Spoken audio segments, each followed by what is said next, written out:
tous, j'espère que vous allez bien. On se retrouve pour mon bilan lecture du mois d'octobre. Oui, je sais, je suis très à la bourre pour vous le présenter. J'ai lu 5 romans, 5 mangas et 3 bandes dessinées. D'ores et déjà, n'hésitez pas à me lâcher un petit like, un petit commentaire, ça fait toujours plaisir. Dites-moi ce que vous avez lu au mois d'octobre, et pour la majorité silencieuse, mettez-moi un petit emoji pile de livres. On commence avec Zalim, le tome 2 de Karina Rosenfeld chez Scrinéo.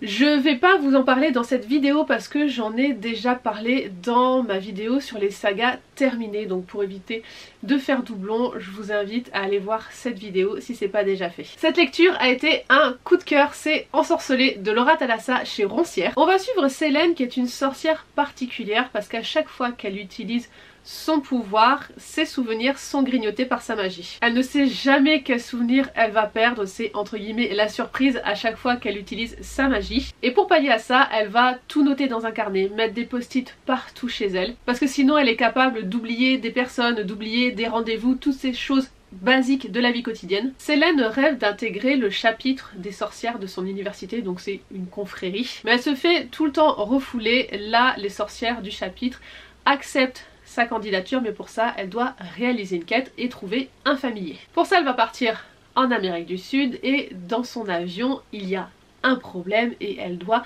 le faire atterrir en urgence grâce à sa magie. Du coup évidemment elle perd des souvenirs. Elle se retrouve au milieu de la jungle, elle est attirée par quelque chose et ce quelque chose se trouve dans un tombeau. C'est même nom, un mage qui a été maudit au sommeil éternel depuis 2000 ans je crois. Ah c'est ça, 2000 ans. Donc elle le réveille et lui il est persuadé que c'est elle qui l'a enfermé il y a 2000 ans, qu'elle lui a jeté une malédiction. Bref, il est prêt à se venger, mais il y a aussi le fait qu'il est persuadé que c'est son âme sœur. Or elle n'a aucun souvenir de lui. Pour elle, elle est née là, il y a, je sais plus, elle a quel âge? Elle a la vingtaine, un truc comme ça, je sais plus quel âge elle a. Bref, pour elle, sa vie a été courte, elle a pas 2000 ans, donc pour elle, elle ne connaît pas même nom, elle est persuadée que ce n'est pas son âme sœur, qui se trompe de personne. Il l'enferme dans le tombeau, elle réussit à s'enfuir, elle retourne sur le campus et là elle se rend compte que il l'a suivi aussi. Et en parallèle on va aussi avoir des meurtres et elle se demande si c'est pas lui qui les commet. J'ai adoré l'univers qui est sombre et sexy à la fois, j'étais trop bien dedans. L'intrigue est rythmée, on a de la magie, de la romance, on a une enquête policière, bref on ne s'ennuie pas. J'adore les personnages, alors pour certains on les voit pas assez, ça reste un premier tome, je pense qu'on va les développer un peu plus par la suite. Je pense au loup-garou. Et en ce qui concerne nos deux protagonistes principaux, donc on a tout d'abord Célène, cette sorcière, qui ne veut pas que son handicap la définisse. Elle se bat, elle est courageuse, elle refuse d'être freinée par ça, c'est vraiment une battante. Ce petit souci qu'elle a est traité avec humour et légèreté, j'aime beaucoup son personnage. Et ensuite on a même nom. Oh, même nom. Vous voyez typiquement l'alpha toxique, manipulateur, dangereux, sexy mais qui brûlerait le monde pour elle. Voilà, vous avez même nom. Franchement, c'est un personnage qu'on adore détester. Je le trouve trop bien. Il est ténébreux, il est imprévisible, il oscille entre vengeance et amour pour Célène. Il lui en fait voir de toutes les couleurs, la pauvre. Par contre, c'est un touche là et je te tue, j'adore. En ce qui concerne leur relation et donc la romance, c'est plutôt slow burn parce que elle y croit pas au fait qu'elle soit son âme sœur, donc elle reste quand même en retrait, mais elle sent cette attirance et du coup voilà, on a quelque chose qui se met en place petit à petit. C'est du coup légèrement spicy. Même nom vient d'un peuple qui a complètement disparu, qui a été oublié, et en fait l'autrice a fait des recherches là-dessus et ce que je trouve intéressant c'est qu'elle nous partage ses découvertes à la fin du roman. On a vraiment une petite note ici qui nous explique le peuple dont est originaire même nom. Alors il n'y a pas beaucoup mais voilà, je trouve ça intéressant. Bref, un coup de cœur, j'ai le 2 dans ma palle et il fait partie des lectures prioritaires. Un autre livre que j'ai beaucoup aimé et j'ai été surprise parce que c'est un one shot et en général les one shot je suis un peu critique, c'est Captive de l'Impris de Marjorie Burbeau chez Addictésie. On est dans un royaume où les humains, les sorcières et les sirènes vivent pas du tout en harmonie. Les sirènes avec leur chant emmènent les hommes dans l'océan, les sorcières se font persécuter, bref c'est pas du tout l'entente entre les trois peuples. On va suivre Hera qui est une petite nana qui a un pouvoir, celui de, j'allais dire de jumper parce que j'y pensais au film, elle a le don de téléportation et elle s'en sert justement pour faire sortir les gens de la ville discrètement. Sauf qu'un jour elle se fait capturer par Silas qui veut utiliser son don pour rentrer dans la forteresse royale. Je vais pas plus vous développer cet aspect là mais en gros il réussit à la maintenir, éviter qu'elle se téléporte avec des chaînes particulières, sinon vous comprenez bien qu'elle se serait déjà enfuie. Et donc elle va être contrainte et forcée de travailler avec lui pour le faire rentrer dans la forteresse. Quand je vous dis que j'ai un petit peu de mal avec les one-shots, c'est en fantasy.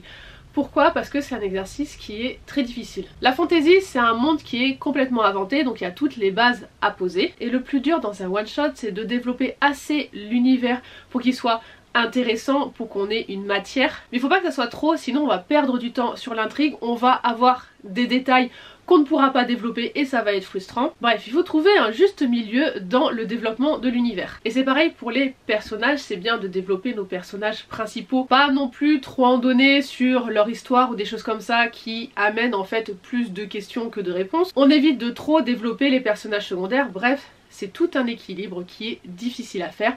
Et l'autrice l'a superbement réussi. Et on se retrouve avec une intrigue qui est rythmée entre la politique, la romance, les affrontements entre les peuples, l'aventure. Le tout dans un univers sombre et plutôt original parce que on a une représentation notamment des sorcières et des sirènes qu'on n'a pas l'habitude de voir et que j'ai beaucoup aimé. En ce qui concerne nos deux protagonistes principaux, on a Hera qui a le pouvoir que j'aimerais avoir si ça existait, la téléportation. Je trouve ça trop bien.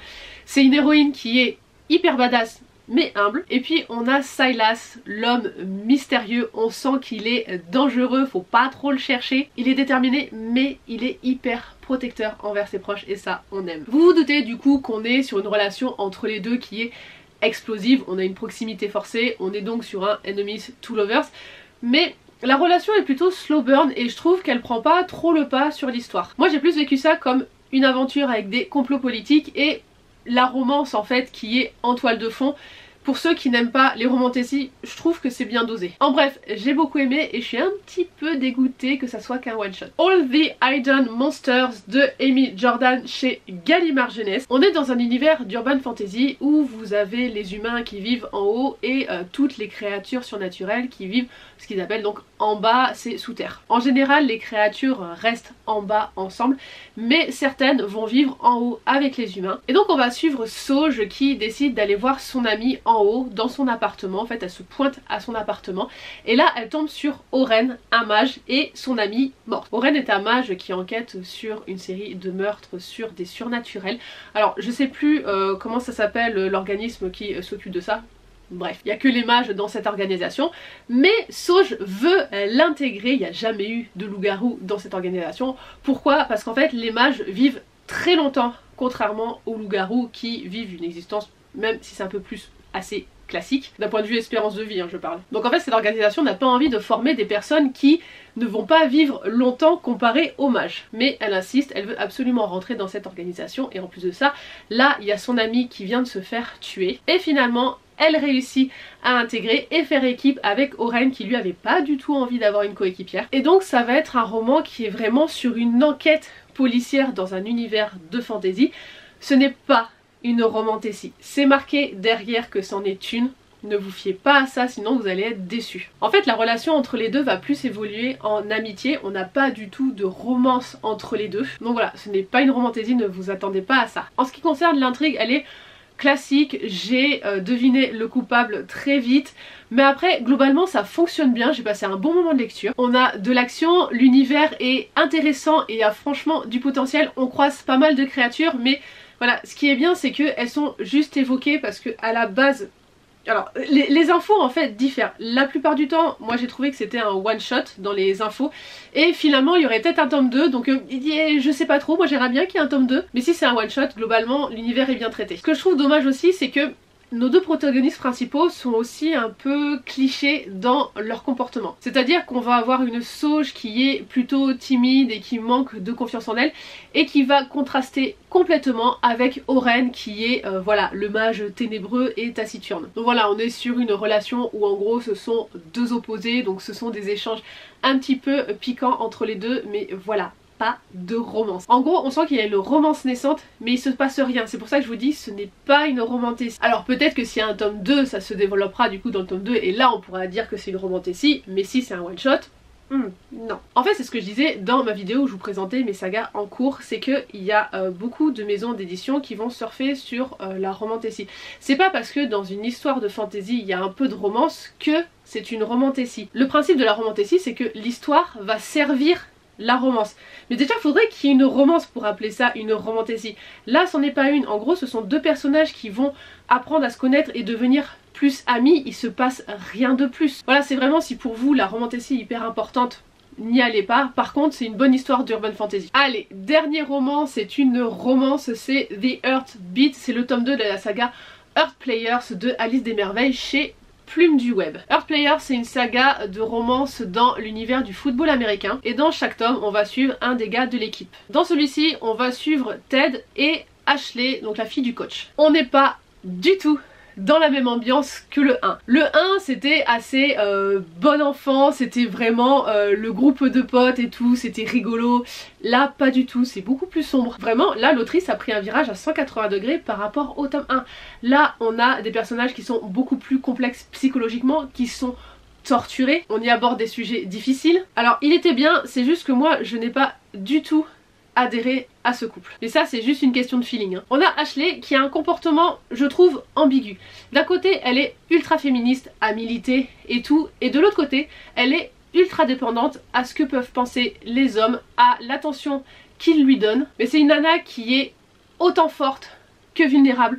On a envie de la serrer dans nos bras comme on a envie de l'admirer. C'est vraiment un personnage aux deux extrêmes. Et d'un côté on a Ted, dont on avait eu un aperçu dans le tome 1, qui est vraiment la tête brûlée, qui est marqué par son passé, ses addictions. On a donc deux personnages qui sont plutôt chacun dans l'autodestruction à leur manière, ce qui fait que leur couple je le trouve pas crédible parce que ça va être aussi dans l'autodestruction. Il y a un autre personnage qu'on voit beaucoup dans ce tome, c'est Max. On le voit assez souvent, même je trouve que ça prend le pas sur la relation entre Ashley et Ted. Alors comme il va être le centre du tome 3, est-ce que c'était vraiment pour introduire ce tome 3? Je sais pas, mais je trouve qu'il est trop présent par rapport à nos deux protagonistes. Du coup j'ai hâte de lire le tome 3 parce que c'est un perso qui m'intrigue vraiment. A savoir qu'il est beaucoup plus torturé que ces deux-là. Hein. Donc c'est pas cet aspect-là qui me dérange, surtout que je lis des dark romances, mais c'est vraiment la relation entre les deux, je sais pas. Il y a un truc qui a pas matché avec moi. Et pour le coup, si vous n'aimez pas les romances sportives, vous pouvez y aller. Parce que c'est censé être sur le football américain. Franchement, on n'en parle jamais. Il y a 2-3 scènes où ils sont juste dans les vestiaires et encore vraiment ça passe vite. Il n'y a pas plus que ça. Vraiment, dans le 1 on en voyait un peu plus. Là, on oublie vite qu'en toile de fond, c'est censé être une équipe sportive. Hein. En bref, c'était un bon tome. Faut juste savoir qu'on n'est pas sur la légèreté du 1. Là, on est beaucoup plus dans le sombre et le torturé. On passe au graphique. Tout d'abord, un one-shot. C'est Le Chat mène l'enquête chez Doki Doki. On va suivre un chat dans les rues de Los Angeles dans les années 50. Et ça va être en fait plein de petites histoires. On est vraiment dans un manga qui est cosy, à l'ambiance polar. Et en fait, à travers ses yeux, on va découvrir les histoires de plusieurs personnes dans ces États-Unis d'après-guerre. En fait, à travers ses yeux, on va découvrir un pan de la vie de ces sociétés de façon plutôt poétique. Pourtant, il y a des peines, il y a des joies, il y a différentes classes sociales. Je vous montre un petit peu les graphismes. C'est émouvant et je suis sûre que ça va plaire à beaucoup de personnes du style et aussi aux fans de chats. Moi, j'ai pas particulièrement adhéré parce que c'est pas mon délire, mais j'avoue qu'il est sympa. Ce manga c'est un petit peu plus mon délire, c'est Si je suis la vilaine, autant mater le boss final chez Meian. Alors c'est une saga qui est terminée en 3 tomes et le 4e tome c'est un bonus. On est dans un isekai, donc une réincarnation dans un autre monde. Là, Eileen va se réincarner dans son jeu de drague préféré, sauf qu'elle se réincarne pas dans le rôle de l'héroïne, mais de la méchante. Et cette méchante à la fin, bah, elle a un destin funeste. Donc elle va essayer de changer sa destinée et pour ça elle va devoir séduire le roi démon parce que c'est lui qui met fin à son existence normalement dans le jeu. Les graphismes sont très jolis.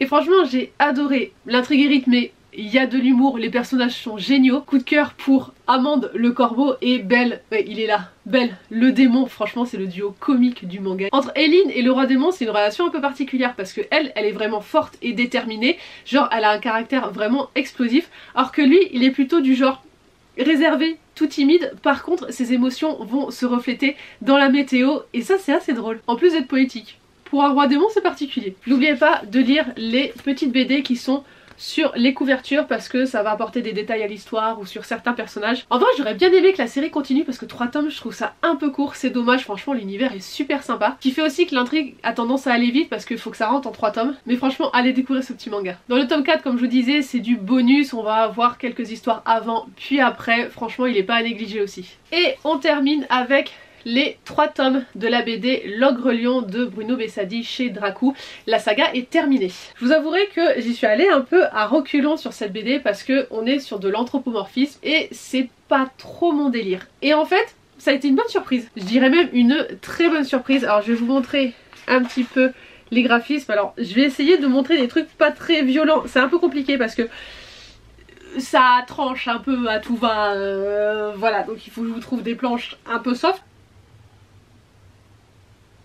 On est sur une BD d'Heroic Fantasy. On va suivre Gnosi qui est un lion qui abrite un démon. Ce démon va se réveiller à chaque fois que Gnosi va mourir et il va tuer tous les carnivores. Parce qu'en fait on est dans un monde où globalement les carnivores et les herbivores s'opposent. En fait les carnivores asservissent les herbivores dans beaucoup de royaumes. Ce lion ne sait pas comment il en est arrivé là, il a perdu la mémoire et il va rencontrer un petit herbivore, il va le sauver et ensemble ils vont mener leur petit périple pour ramener son lion dans son pays et en gros comprendre un petit peu ce qui s'est passé, pourquoi il possède ce démon, etc. On va vraiment être dans une histoire qui va être brutale, comme je vous ai dit, il y a beaucoup de scènes voilà, un peu gore. Vraiment il y a les boyaux qui sortent et tout hein. Mais c'est une histoire qui est belle aussi. On va avoir une quête de vengeance mais aussi une quête d'identité, une quête d'un monde meilleur. C'est une BD qui aborde des thèmes comme la justice, la tolérance, la nature du pouvoir et qui en fait nous amène à réfléchir à notre propre monde, à notre propre société. Leur duo est vraiment improbable mais hyper touchant et franchement je suis contente d'être passée au-delà de mes a priori parce que déjà quand j'avais reçu le tome 1, donc j'ai ouvert, j'ai vu les premiers plans, j'ai fait waouh, en fait les illustrations saisissent vraiment la violence de la BD et comme je vous ai dit l'anthropomorphisme c'est pas mon truc et franchement ça a été une chouette découverte, j'ai vraiment passé un bon moment. Donc voilà pour mon bilan d'octobre, j'espère que ça vous a plu, dites-moi si vous avez lu certains titres parmi ceux que je vous ai présentés ou si certains vous font envie, n'hésitez pas à vous abonner si c'est pas déjà fait et je vous dis à demain pour une nouvelle vidéo, bye bye.